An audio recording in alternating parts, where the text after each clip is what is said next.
Good evening from Washington. I'm Doug Mckelway in for Brett Baer. Much of Washington may still be on holiday, but the 2016 candidates aren't taking a break from criticizing each other. Marco Rubio is touting a conservative endorsement as his opponents slam his poor Senate attendance.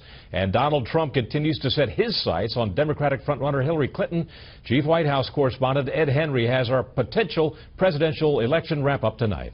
The battle for the anti-Trump establishment lane of the Republican Party intensified today as Chris Christie and Jeb Bush launched sharp attacks on Senator Marco Rubio, who responded in Iowa by rolling out the endorsement of a conservative rock star, House Benghazi Committee Chairman Trey Gowdy. I found my candidate. It's Marco Rubio. With polls in Iowa and nationally showing Rubio in third place behind businessman Donald Trump and Senator Ted Cruz, the Florida senator was slammed today for missing votes.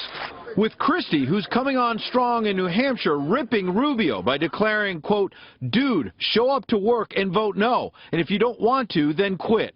While the super PAC supporting Bush again went after his former protege with a $1.4 million TV ad buy, charging Rubio was fundraising instead of attending top-secret briefings at the Capitol after the terror attacks in Paris and San Bernardino. Rubio has missed important national security hearings and missed more total votes than any other senator. I have a close to 90% attendance record.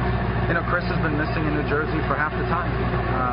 But candidates, I think, as we get down the stretch here, some of them get a little desperate. The sparring frees up Trump to focus on the general election, as he again tried to damage Democratic frontrunner Hillary Clinton by doubling down on his attacks against her husband. You look at whether it's Monica Lewinsky or Paula Jones or many of them, and that certainly will be fair game. While a liberal Washington Post columnist declared Bill Clinton's conduct toward women is far worse than Trump's comments. Ruth Marcus writing, quote, "Trump has smeared women because of their looks. Clinton has preyed on them, and in a workplace setting where he was by far the superior."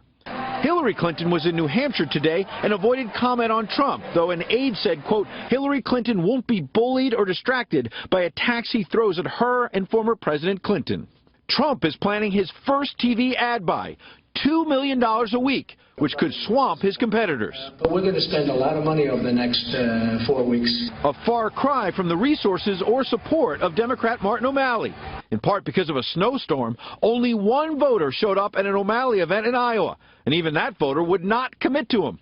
We actually had a whopping total of one person show up, but by God, he was glad to see me. Donald Trump responded to Gowdy's endorsement by tweeting, "I hope he does better for Rubio than he did at those Benghazi hearings," Trump calling them a disaster. Although his critics note Trump once tweeted Gowdy could make a good attorney general someday. Doug? And Ed, a report has just surfaced about one GOP candidate planning to drop out of the race. What do you know about that? That's right. George Pataki. We've just gotten a statement from his campaign saying tonight he's going to have a special message on TV affiliates in the key markets of Iowa, New Hampshire, and South Carolina. The Boston Globe says he's going to say that he's getting out. They haven't confirmed that yet. He's a respected former governor of New York, of course. He helped get the nation through 9/11. But even in this time of renewed terror fears, he just could not get any momentum at all. He also sparred on social media with Trump, who told Fox this weekend he'd like to see this Republican field whittled down to 4 or 5 candidates. Let's face it, that's helped Hillary Clinton having a much smaller field on the other side, Doug. Indeed it has. Ed, thanks very much for that.